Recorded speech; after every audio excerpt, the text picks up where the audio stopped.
How's it going, guys? This is Soul Survivor 610 coming back at you with another video. Today we're going to be doing a review of the Toro Bravo Retro 4s.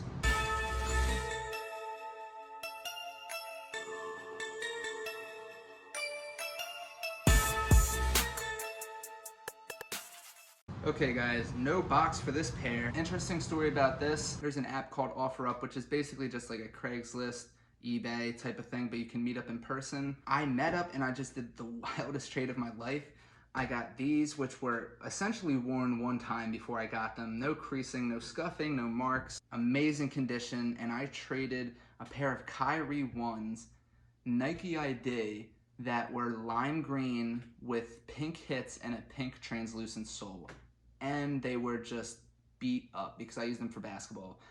Looking back on it, super ugly colorway. Don't know why I got that, but the guy wanted them more than these and we did the trade. Kind of just took advantage of him, I guess, but it was a shoe for a shoe. He liked what he got, I liked what I got, and this is where we're at. So now I'm just gonna go ahead and give you guys a review. Okay guys, so starting at the bottom, we will talk about the all gray outsole with the black traction pods here and here, and also the red Jumpman. You know, all Retro 4 bottoms are pretty much the same, nothing much to say with this. All of the stars are intact, which, you know, lets me know that he probably only did wear these like once or twice, and it just makes the condition look amazing. That is one of the only gray hits on the shoe, other than like the plastic tabs right here and the insole. So moving on, we will talk about our midsole. So the midsole is kind of made up of, I will just say, 3 different parts. The first part, you just have your white midsole, which is the first layer wrapping all the way around. It also encompasses the air bubble, which isn't white. The air bubble is almost like yellow. And I'm trying to think back to when these were released, and I'm pretty sure that they were also yellow back then. Is the only color yellow on the entire shoe, but it actually looks really, really nice, and I don't mind it at all. But the midsole is still keeping up after all these years, just sitting in the box, and we'll go to the next panel, which is right here. This is a lot firmer than the white midsole is, but this is like an all black material that just wraps all the way around. They're both kind of spongy, but the white definitely gives way a lot more than the black does. And I'll consider, even though it's technically the outsole, this white rubber that's kind of like wrapping all the way around with whatever this bump is right here, I'll consider that the midsole just because it is in the same area. It's just white rubber, not much to it, but it wraps up onto the midsole. So moving on, what I usually do is I like to talk about the side panels, and then I like to talk about the toe box, and then maybe the heel tab, and then maybe the tongue. But because this is all the same material, I'm just gonna hit it all at once. This is a red nubuck. Please correct me if I'm wrong. I'm 95% sure that I am right, but the entire shoe is this material. It doesn't actually crease that bad. I've owned 2 other pairs of these, and the one pair I beat up, the other pair I sold, but the pair that I was beating up, you could really only see wear on like the outsole. There were scuffs obviously everywhere, but the creasing I kind of kept under control.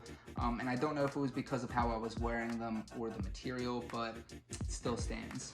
I like the material, it's very smooth. It's firm though, doesn't really give a lot of leave, but that red is just so bright and vibrant. I really hope that over the years it doesn't fade like some people's Toro 5s did. I know that that's because it's different material, but I just really hope not, because this color definitely pops, and this is probably my favorite Retro 4 in my collection. If not, definitely number 2.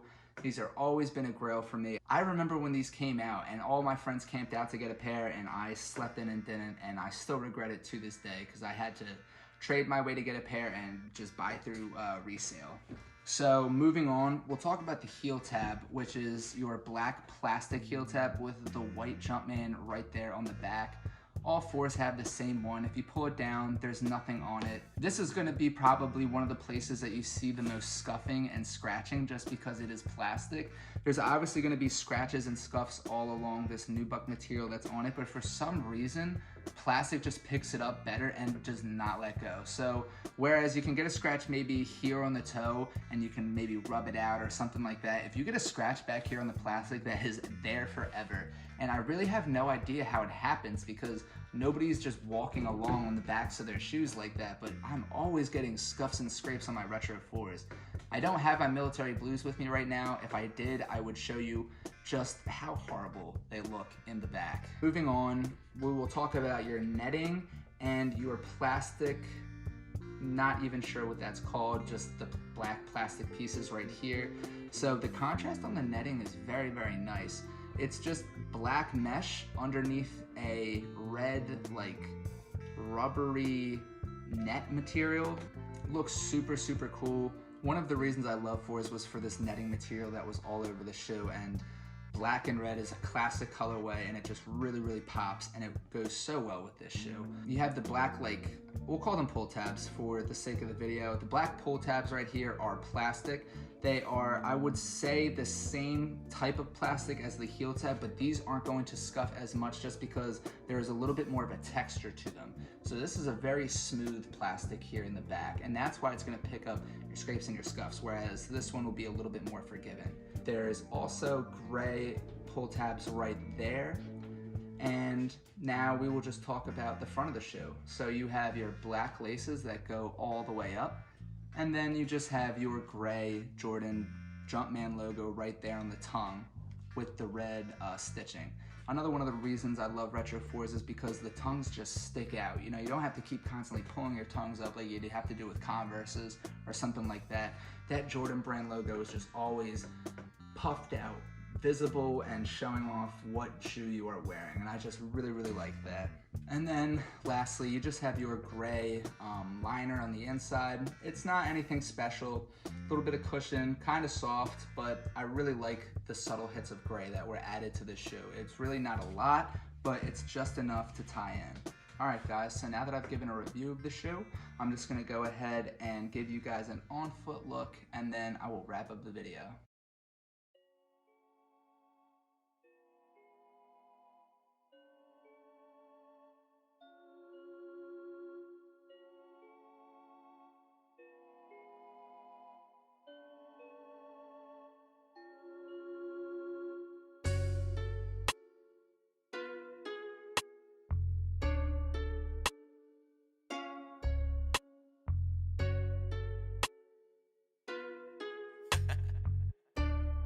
Dark side, light this bitch up.